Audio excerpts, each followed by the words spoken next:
বাংলাদেশের ওয়ানডে দলে এই মুহূর্তে সবচাইতে বড় দুর্বলতা কোনটা, কি কিংবা কে? এই প্রশ্নের উত্তরে আমি যদি বলি বাংলাদেশের ওয়ানডে ক্যাপ্টেন মেহেদী হাসান মিরাজ, তিনি নিজেই দলের সবচাইতে দুর্বল জায়গা, সবচাইতে বড় দুর্বলতা। আপনি আমার সঙ্গে দ্বিমত করতে পারেন, কিন্তু ইন রিয়ালিটি এটা কারেক্ট। 2026 বাংলাদেশের ওয়ানডে দলটার জন্য প্রচণ্ড রকম গুরুত্বপূর্ণ একটা বছর। গোটা 22 ওয়ানডে বাংলাদেশ খেলবে, র্যাঙ্কিংয়ে 9 নম্বরে থাকতে হবে সরাসরি বিশ্বকাপ খেলতে হলে। সেই যাত্রার প্রথম ধাপ শুরু হচ্ছে পাকিস্তানের বিপক্ষে 3 ম্যাচ ওয়ানডে সিরিজ দিয়ে বুধবার ফার্স্ট ম্যাচ। সেই ম্যাচে যাবার আগে বা সেই ম্যাচ নিয়ে আলোচনা করার আগে পার্টিকুলার 3টা ইস্যু নিয়ে আমি আলোচনা করছি। নাম্বার 1, বাংলাদেশ টিমের সবচেয়ে উইক পয়েন্ট মেহেদী হাসান মিরাজ। মেহেদী হাসান মিরাজ ম্যাচের আগের দিন প্রেস কনফারেন্সে বলেছেন তিনি এখন থেকে 7 নম্বরেই ব্যাট করবেন। খুব ভালো, কেননা তার অভিজ্ঞতা আছে। তিনি এর আগে বিভিন্ন সময় লোয়ার অর্ডার ব্যাটারদের নিয়ে খেলে ম্যাচ জিতিয়েছেন। এর আগে তিনি টপ অর্ডারে রান পেয়েছেন, বেশ রান টান পেয়েছেন, কিন্তু দল তাতে অনেক সময় জেতেনি। এগুলো মিরাজের কথা, আমার না, প্রেস কনফারেন্সেই বলেছেন। তাহলে 7 নম্বরে মিরাজের আসলে সামর্থ্য কতটুকু? বোলিংটা বাদ দিচ্ছি, মনে করে দিই আপনাদের, ঘাটতে হবে না কষ্ট করে। মিরাজ তার ক্যারিয়ারে ওয়ানডেতে এখনো পর্যন্ত 16 ইনিংস 7 নম্বরে ব্যাট করেছেন, রান করেছেন 226। 16 ইনিংসে 7 নম্বরে 226 ভালো রান না এখনকার যুগের ক্রিকেটে, একদম না। তারপর আমি মেনে নিচ্ছি তার এভারেজ কত জানেন? 14।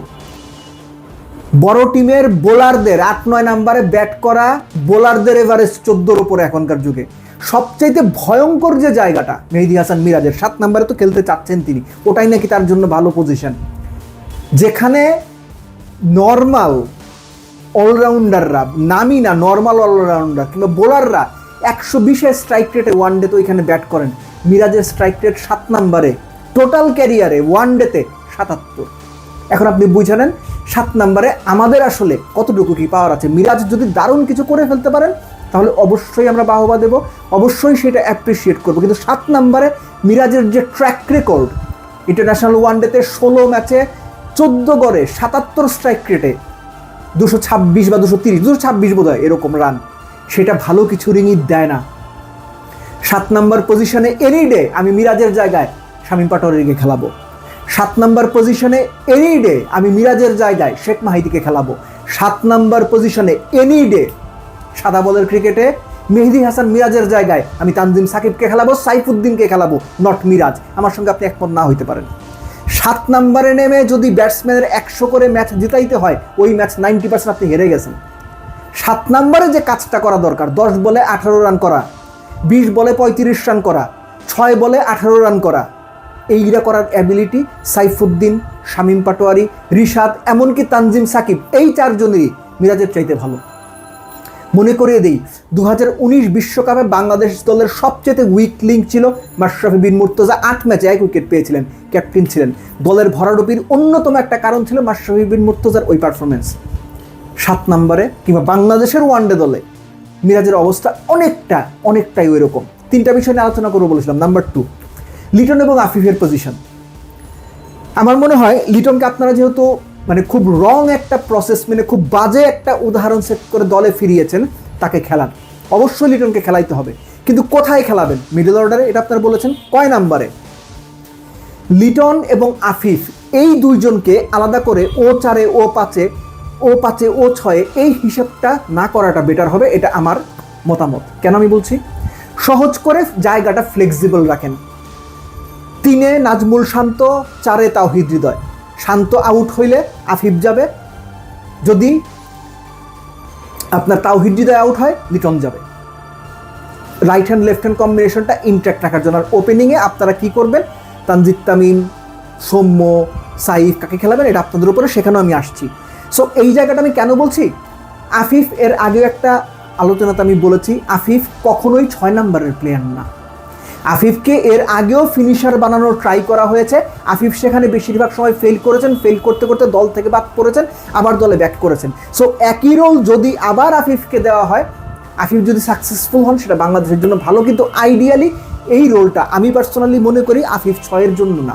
সো এই জন্যই ফ্লেক্সিবলের কথাটা আমি বললাম, যে শান্ত নাম্বার 3-এ খেলবেন, তিনি আউট হয়ে যাওয়া মাত্র আফিফ যাবেন, lefty will be replace by another lefty. Towhid Hridoy out হয়ে যাওয়া মাত্র লিটন যাবেন, a righty will be replaced by another righty. So এরকম যদি একটা কম্বিনেশন দ্বারা করানোর চেষ্টা করা হয়, লং রানে সেটা ভালো একটা ইম্প্যাক্ট দিতে পারে। Number 3, opening. মেহেদী মিরাজ থাকার কারণে ওপেনিংয়ে সৌম্য বা সাইফ সম্ভব হলে 2 জনকেই খেলাইতে হবে। কথাটা এই জন্য বলছি, মিরাজ সাথে মানে কি, আপনার বাকি 4 জন বোলার, এই তো মিরাজ সহ 5 বোলার বাংলাদেশের ওপরের জায়গাতে আপনি যদি তানজিদ তামিমকে খেলান, তাহলে একটা বোলিং অপশন কমে যাচ্ছে। কেননা এই যে 5 বোলার, মিরাজ ধরে নিলাম, ধরেন মিরাজের সঙ্গে রিশাদ, তারপরে ধরেন বাকি 3 পেসার, সেটা যে 3 জনই হোক, একজন যদি খারাপ করে ফেলেন, 2 জন যদি খারাপ করে ফেলেন, বাংলাদেশের অপশন কিন্তু কম। আফিফ বল করেন কিন্তু সেভাবে নিয়মিত বল তিনি করেন না, সেই তুলনায় Saif is a better off spinner. Saif নিয়মিত বল করেন। সৌম্য দলে থাকলে ওই ব্যালেন্সটা থাকে যে সৌম্যকে দিয়ে চাইলে আপনি 4-5 ওভার অনায়াসে তার মিডিয়াম পেসটা কাজে লাগাতে পারবেন, যদি সেটা উইকেট অনুযায়ী হয়। সো আমার মনে হয় যে ওই ওপেনিংয়ের জায়গাতেও কাকে খেলাবেন, বোলিং অপশনটা মাথায় রাখা হবে কিনা, এটা একটা গুরুত্বপূর্ণ পার্ট। সো এই 3টা জিনিসই মূলত আলোচনা করার ছিল পাকিস্তানের বিপক্ষে ফার্স্ট ম্যাচ। একটা কথা এর আগে একটা আলোচনাতে বলেছিলাম আমি যে উইকেটটাতে খেলা হবে, এই উইকেটটা টিপিক্যাল মিরপুরের উইকেট না। It's a very good sign যে উইকেটের ধরন বদলাচ্ছে, আমরা বেটার উইকেটে খেলার দিকে যাচ্ছি। যদি সত্যিকার অর্থে ওই বেটার উইকেট হয়, ভালো উইকেট যদি হয়, বাংলাদেশের ওই 300 রান করার মাইন্ডসেট নিয়ে নামা লাগবে এবং একই সঙ্গে 300 চেঞ্জ করতে হইতে পারে, এইটাও চিন্তা ভাবনা করতে হবে। আর যদি দেখা যায় যে কাজের সময় ওই একই আগের মিরপুরের উইকেট, তাইলে ভাই কোনো কিছু করার নাই, যে কোনো কিছুই হইতে পারে। বাট বাংলাদেশের মনে রাখা জরুরি, এই দলটা মেহেদী মিরাজের নেতৃত্বে 13 ওয়ানডেতে মোটে 3টা ম্যাচ জিতছে। 13 ওয়ানডেতে মোটে 3টা ম্যাচ জিতছে। বাংলাদেশ সবশেষ 6টা ওয়ানডে সিরিজের 5টাতেই হারছে এবং সবশেষ 9 ওয়ানডেতে মিরাজের নেতৃত্বে সবশেষ 9 ওয়ানডেতে তারা মোটে 2 বার বোধহয় 50 ওভার ব্যাট করতে পারছিল। এখন আপনি হিসাব করে দেখেন বাংলাদেশ ওয়ানডেদের অবস্থা কি। মেহেদী মিরাজের আন্ডারে সবশেষ 9 ওয়ানডেতে মাত্র 2 বার তারা 50 ওভার ব্যাট করতে পারছে। এই ফর্মেট আমরা নাকি সবচেয়ে ভালো। There will be serious challenge for Bangladesh. ওয়ানডেতে বাংলাদেশের জন্য এই 2026, এই 22টা ওয়ানডে, এই র্যাঙ্কিংয়ে 9 নম্বরে থেকে 2027 বিশ্বকাপ সরাসরি খেলা নিশ্চিত করা, it is going to be seriously challenging. তবে বাংলাদেশের এই দলটা সেই চ্যালেঞ্জ মোকাবেলা করার সামর্থ্য আছে। সামর্থ্যের কতটুকু তারা প্রয়োগ করতে পারবে এটা নির্ভর করবে ইন্ডিভিজুয়ালি অফকোর্স ক্রিকেটারদের উপরে। দ্বিতীয় হচ্ছে ক্যাপ্টেন কিভাবে লিড করছেন তার উপরে, কোন ক্যাপ্টেন লিড করছেন তার উপরে, ক্যাপ্টেনের মেন্টালিটি, ক্যাপ্টেনের অ্যাগ্রেশন, ক্যাপ্টেনের থট প্রসেস, প্লেয়াররা কিভাবে নিজেদের ভেতরে নিচ্ছে তার উপরে। লাস্টলি কোচ এবং টিম ম্যানেজমেন্ট, তারা টিমকে কতটুকু ফ্রিডম দিচ্ছেন, কতটুকু তাদের মতো করে খেলাটা অ্যালাউ করছেন, কতটুকু তাদের চাপমুক্ত রাখছেন, কতটুকু তাদের বিতর্কের বাইরে রাখছেন। এই বিষয়গুলো মিলেও নির্ভর করবে এই 2022 ওয়ানডেতে বাংলাদেশের জন্য ঠিক কেমন যায়। আশা করব বাংলাদেশ 2022-এ যে 22টা ওয়ানডে, 2022 বলছি 2026-এ যে 22টা ওয়ানডে আছে, এই 22টা ওয়ানডেতে দুর্দান্ত পারফর্ম করে 2027 বিশ্বকাপ খুব কমান্ডিং পজিশনে থেকে নিশ্চিত করবে। Good luck Bangladesh.